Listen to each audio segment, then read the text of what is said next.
Welcome to Mastering the Numbers, your go-to podcast for a deep dive into the world of business and entrepreneurship. I'm your host, Joe Mallo. Join me as I sit down with successful business owners to uncover their journeys, learnings, successes, and future plans. From market trends to personal stories of triumph, Mastering the Numbers delivers invaluable insights to fuel your own entrepreneurial spirit. So grab a seat and get ready to be inspired. All right, welcome back everyone to Mastering the Numbers. I am Joe Mallo with the Lead Edge Consulting Group. We're powered by Focal Point Business and Executive Coaching. Today, my guest is Nicole Fenix, owner of the Chagrin Valley Hemp Company and also the Director of Education at the Cleveland School of Cannabis. Nicole, thanks for being a part of the interview series. My pleasure, Joe. Thanks for having me. Absolutely. Can you tell the audience a little bit about, I guess, both the Chagrin Valley Hemp Company and the Cleveland School of Cannabis, if you don't mind? Yeah, sure. So I'm going to start with the Cleveland School of Cannabis. Okay. So my background is education. I was a science high school teacher, so I taught general science and biology. And then I have my master's in curriculum instruction. So just been doing it for a long time. Also coached for 30 years, huge soccer fan, go Man City. So then I started working at the school, developing the endocannabinoid system curriculum. And then I was hired as an instructor. So I taught multiple classes at the Cleveland School of Cannabis. And then I was brought on as the director of education, where I've been there for 5 years. So really helped developing curriculum and meeting many different walks of life coming through the doors and hearing their stories on how cannabis has been an amazing medicine for them when the pharmaceutical medicines hadn't been working. So just really witnessing CBD working really well for them, as well as, medical grade cannabis. At the same time, my son was going through this journey, consuming medical grade cannabis and having very positive results. He has ulcerative colitis, and the medicine was causing more damage to his body. He actually was getting like non-fatty liver disease. Anyways, so medical cannabis allowed him to get off all his pharmaceutical drugs, and that is the only medicine he consumes for all of his ailments that he has. So just understanding that and understanding the positivity of CBD in my life, I really wanted to, get involved in a CBD company. And so I started as an investor in one company and really learned a lot. I have no business background. My father was a businessman, and I didn't learn anything from him because I was all into education and coaching. And so I had a big learning curve, a huge learning curve. I was reading lots of books and learning from the people I was invested in the company. Unfortunately, that company went sideways. And so I stepped away with two people I really connected with. And the three of us formed a Chagrin Valley Hemp Company that's located in Chagrin. Really wanted to be a community-based company, as well as make high-quality hemp-derived CBD products. And so that's what we're doing. We've been in business for, since 2019, I believe. It's all a blur. Right. Building the ship as you're, trying to sail on it. So it's been quite the journey, especially in the cannabis industry. Everything changes. All the rules are different, very strict. And so it was just a really big learning curve. But it's just been great because I love educating. So I educate our customers as much as, working at the school. And it's just been a great duality. All my realms came together, it's really cool experience. That's good. So was the reason you started the company or got more interested in this was because of your son and his illnesses, or were there other reasons why you decided to go out on your own and start your own business? Part of it was my father, since he was a very successful businessman and just really gave back to the community himself, or his company did. And so I just was like, all right, I just kind of wanted to try a business of my own. My brother has started 2 businesses, and it was just kind of something I wanted to vector in. I was very interested. I really thought to make a high quality hemp product was really important to me. And just to, do a deeper dive into the cannabis culture and be part of this community that had been ostracized for, centuries or, at Right. least decades. Right. So yeah, For a my long passion time. was growing and growing and growing. And I was like, what am I Yeah. going to do with this? And so many people need to be educated on how CBD and just all products made from the cannabis plant. How does it work? What works best for you? And just to see a lot of positive results coming in from people and talking with people. And I love people. I love meeting new people every day. So it's been a really wonderful experience. Yeah. Yeah, A little bit of that and a little bit of the world. Yeah. Yeah. Yeah, I think education is critical. I think it's like you said, it's very misunderstood. So Mhm. it's definitely critical. So what are been some of the biggest challenges or struggles that you could share with the audience that you had to overcome? So the biggest struggle was, so when we first started the company, CBD was just the rave. Like everyone was, really into it. There were a lot of hemp farmers in Ohio. We, we were working with them. So we were growing all this hemp. They were growing the hemp flower. We go out to the farms and help them, Right. like hands-on, which was really cool experience. So we started off wanting to sell like CBD flower because flower was very popular. People, you make pre-rolls with CBD flower, and then people were buying it. So we're, and once again, in the Ohio realm, we wanted Ohio, Chagrin Valley community.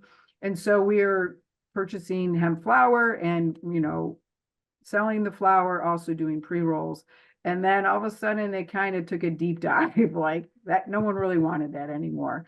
Yeah. And then it was like this cannabinoid delta 8 THC there's a little bit of a loophole with the laws. And so under the hemp law, that was legal because it was delta 8 THC versus delta 9 THC. So a lot of it came down to the verbiage. So we had to make that decision. Do we go and get into the delta 8 THC, or do we try to stay in the CBD lane? So it was a Right. big decision because there was a lot of negativity around delta 8 THC. And even today, some people don't fully understand it. So we made the decision to go to the delta 8 THC realm and make cartridges. And it was the best thing we could have done because then that gave us financial stability to vector into other products, other CBD products.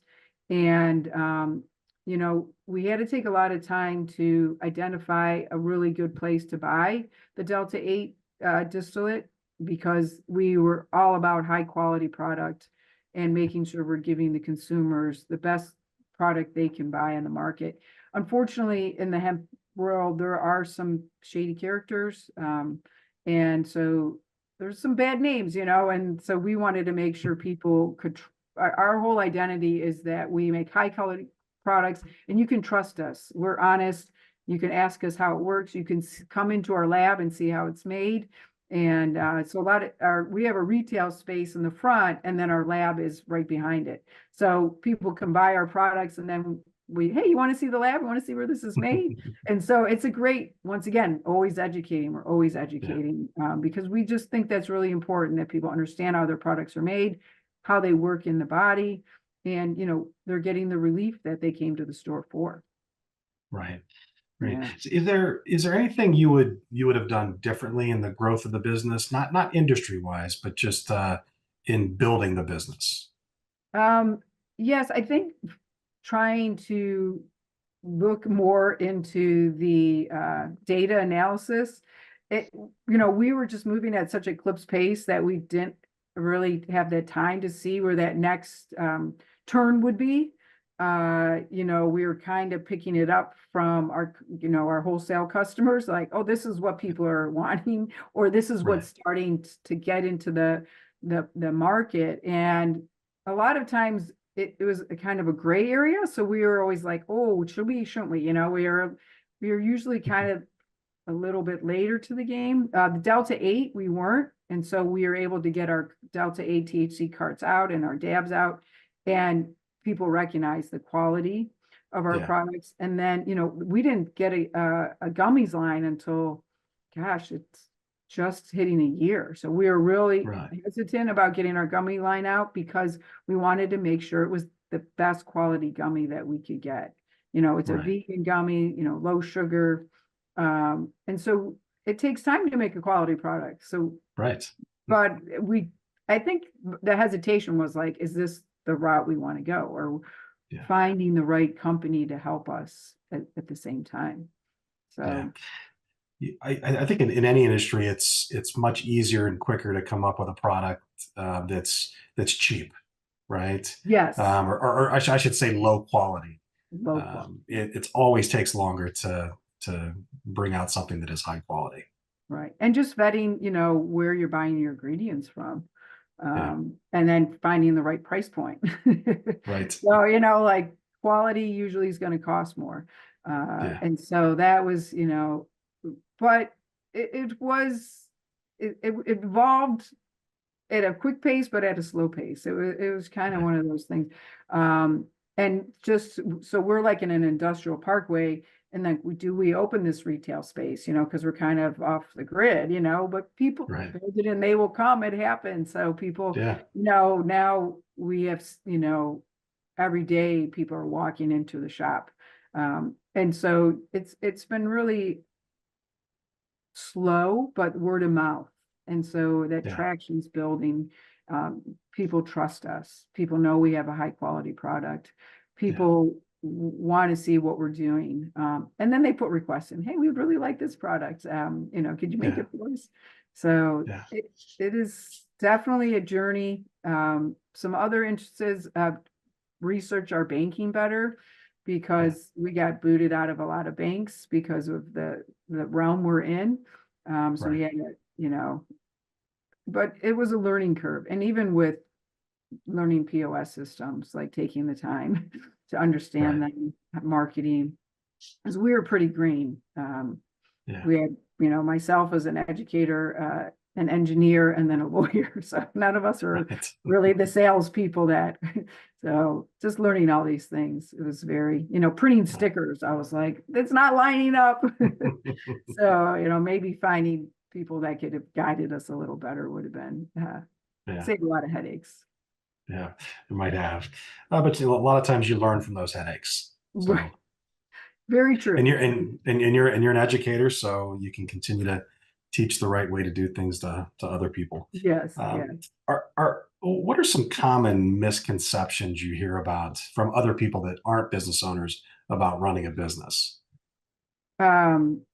Yeah. So the misconception, I think, like that it's so fun and you're working together and, we had a time, since I was at the school, I could bring in students and they were just so excited. So we had this really great community, but it was a lot of fun, because the buzz, but then it kind of wore off a little bit. And then, we didn't have a place for everybody because we had all these people that wanted to be involved in the company. But at the end of the day, we couldn't hire people full time. So we had all these part-times. And it was fun when we were first going to some shows and, we had great energy. And then, it becomes less fun. Right. So that misconception, we did have that great community, but now as we've matured, there's probably 4 to 5 of us that are consistently there and working. And just that, believing it will all work out. You got to put in the hard work. You got to put in a lot of extra hours and a lot of communication and having those hard conversations and being like direct. A lot of people don't like how important that is, that direct, honest conversations that make people uncomfortable. Like, right.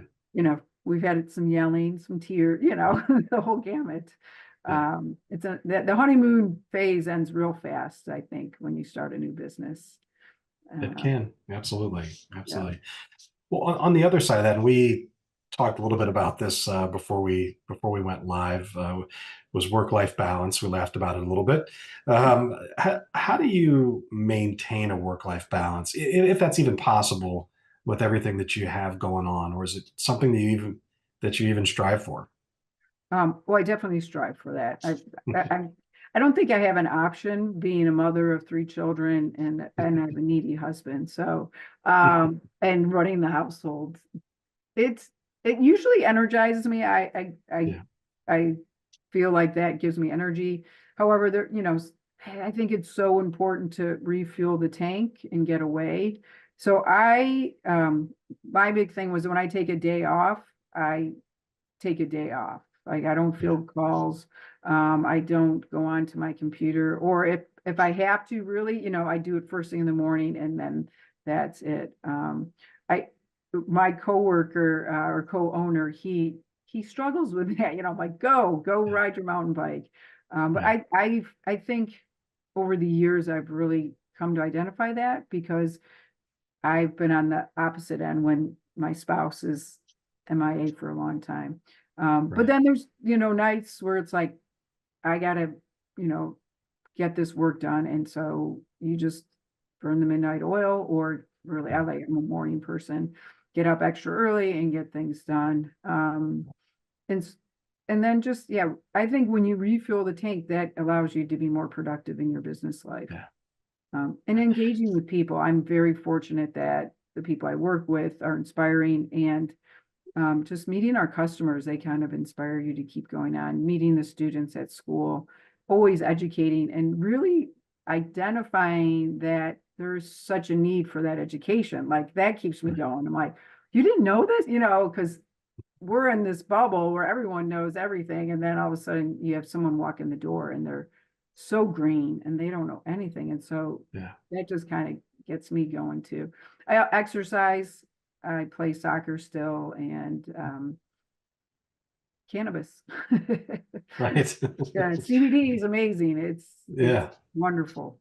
It helps with all the inflammation in your body, just calming you, taking a deep breath. And I love also reading. Jump into someone else's realm for a while helps. Yeah. And my Yeah. family. Sometimes you have to take a short break and Yeah. get And energized. So, I well, know so I'm sorry, go ahead, please. I was gonna say, I mean, I would like for 4 years straight, everything I read was like CBD and cannabis, and that was Yeah. just, oh my gosh, I need to read something else that's not, even if it was like a High Times magazine, I'm like, but I was so hungry for knowledge, like Yeah. that, and now I'm like, okay, I make a purpose of the book I'm reading doesn't have to do Right. with cannabis. Right. So I think that's, having other interests Yeah. because that's so important. Otherwise, life gets a little flat. It can. So, well, so that kind of leads to this question is, I mean, do you have a support team that keeps you on track, whether it's at home or whether it's at work or whether it's a combination? Oh, um, I would say, yeah, my partner Ben is really great for that. We see it a little bit differently, but he's got such a great vision. He's dripping cannabis, and so just having him as a partner, we're able to have very direct conversations. And so I think even though it's hard sometimes, I think it's extremely productive and beneficial for the company. And so he's really good. And I Good. find a lot of like, Nicole, that's a wonderful idea, but it's not going to sell. Like, Yeah. he's like, oh, it's funny. We have a good rapport. And so it really Yeah. is beneficial for me too. Like it makes me laugh and like, okay, Yeah. like I'm the eternal optimist and he's the eternal pessimist. So it's kind of a good balance. Yeah. Everybody meets in the middle somewhere, Yeah. So and that usually works. it does. You Like it know. is funny. Um, because we were gonna connect with everybody and it's just doesn't always work that way. Though, and the other thing that I found out, like, everybody thinks like this is like that misconception. If I make a really high quality product, like, and I'm doing it right, that means someone's gonna buy it. But that's not true. Like, well, you know what I mean? Like, I'm like, Yeah. this is a great product. People are going to want to buy it, but it doesn't equate. And so that I kind of like, it took me back, that misconception. We're doing Yeah. everything right, but that doesn't mean your business is going to be successful. Right. And so you You kind have of to get the word out, yeah, right? you got to figure that out. And so Yeah, everybody needs to marketing's understand it. been another, issue that, isn't our strength. It Yeah. isn't our strength. So we're getting better at it. I'm trying to Yeah. use, the technology we have, but because we're all about people and educating, and that kind of, Right. you have to it's Yeah.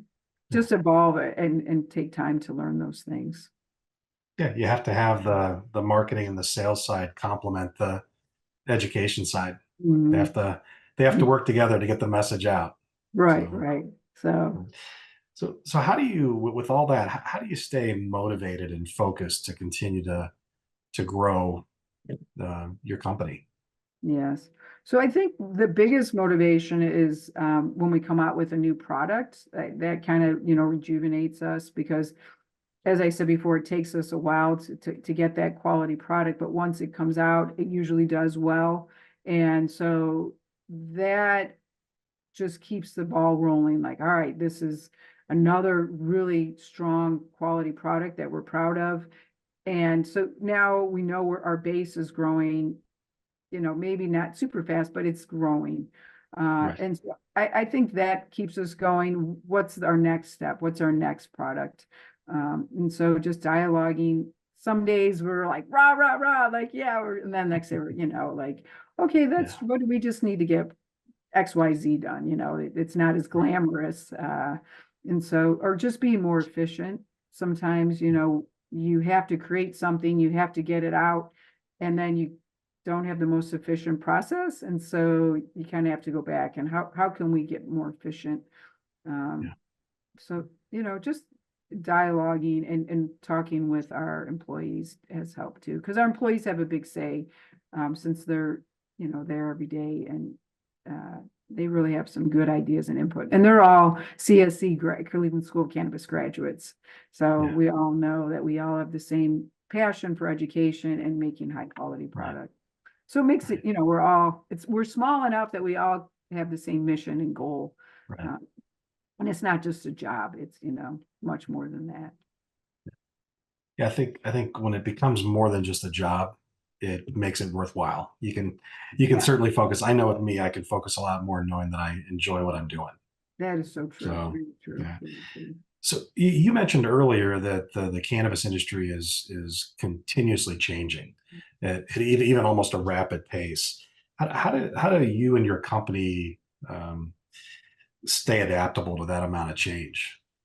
So it, it works out really well because I'm with the Cleveland School of Cannabis, and so I stay on top of all the House bills that get passed. I talk with legislators. I have a really good pulse on the industry because of my role at the Cleveland School of Cannabis. So I'm able to carry that over to Chagrin Valley Hemp Company and be like, oh, this is what's going on. This is happening right now with adult use, with issue 2 passing, trying to implement, what's happening in the hemp industry.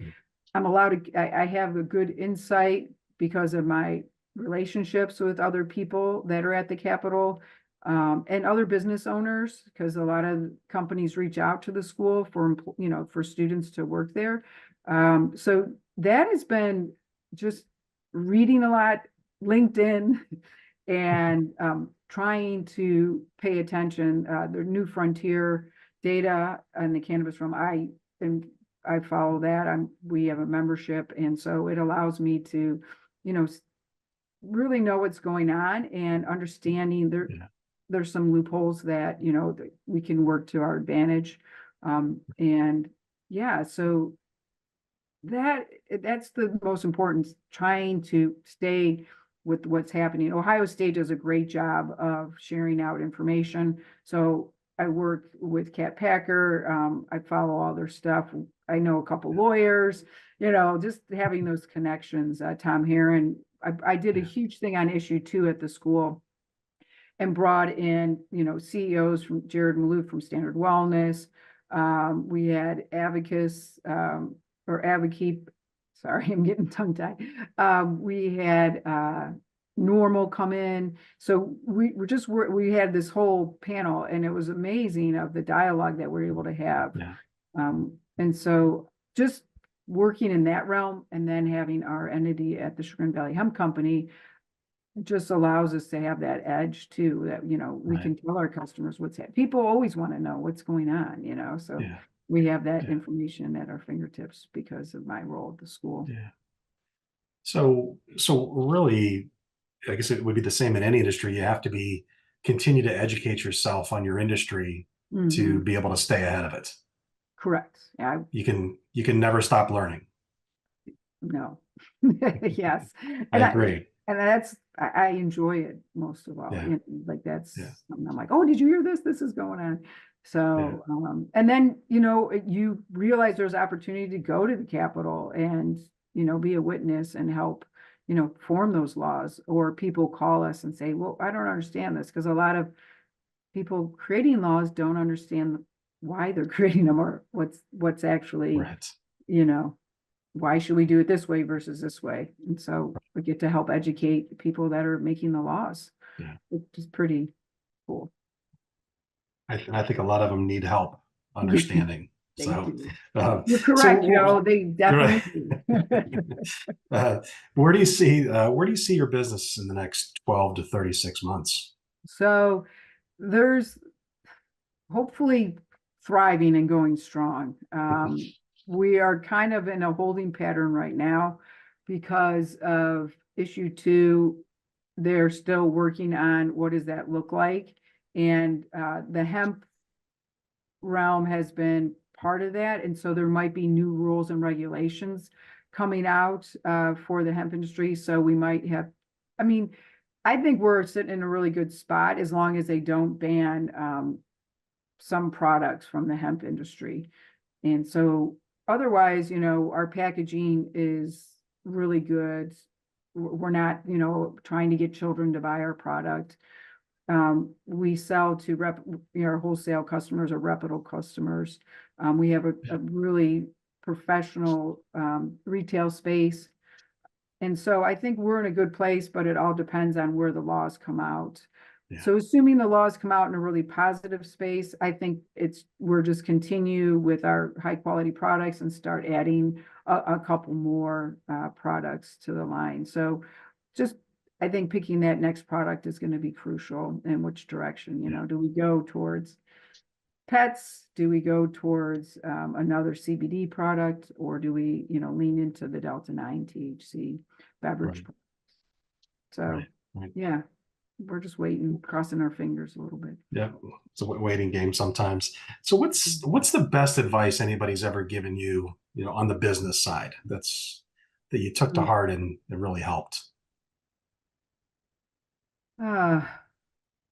One, I would say, is to take the time to set up efficient processes, a good SOP. And then the second one is that you have to work hard. I've already known that since I was a young person, but just to understand, it doesn't happen overnight, and you just have to show up every day and work hard, and always, want to do the work to the best of your ability. And not to be like, yeah, that's good enough. It's so easy sometimes, like, oh, that works, but just that attention to detail, which I've really learned from being part of Chagrin Valley Hemp Company, because I didn't, in science, and you do have that attention to detail, but not to the extreme when you're manufacturing products, and not, just even how to put a label on. I'm like, yeah, that's, but just that attention to detail has been such an integral part to our company. And always, like, when we used to get an order, we're driving it out there that day, which at the end of the day takes a lot more time, because you're like, just done making these products. Now someone calls and you jump and, drive a half hour, away from your home and then back. So just putting that extra effort in, it does pay off, and you have to be patient, Yeah. Great advice, multiple great advice. So final question for you. What advice would you give to somebody else who's thinking about starting a business? They're right on the edge and they just can't take that final step. Any advice you would give that type of person? Yeah. So I just recently read, like, if you keep waiting for the perfect opportunity to start a business or enter into it, you'll Yeah. keep waiting. So you got to take a risk, got to take a chance. And I don't know if it was an age thing. And I was like, all right, I'm doing it now. I'm not getting any younger. Right. And so you do have to take a risk. And the people that I had come encounter, they're like, oh, this is like my fourth or fifth company that I started. You know what I mean? Like, so meeting people that had failed and it was okay. And they're still smiling and going on. Like, yeah, you've learned so much and you'll take it to your next company. So just taking that risk, walking off the edge. It's scary. You could have some financial, like the first company I invested in, I lost money. So just kind of bracing yourself for that, preparing, but you got to start somewhere and you just got to take that step off the ledge and take the chance. With the Michael Jordan saying, you only make whatever that saying is, the shots. You don't make any shots if you don't take them. That's right. A bad analogy, but you know what I'm trying to say. Even though I do. I coached basketball for like 15 years. I should have that like that.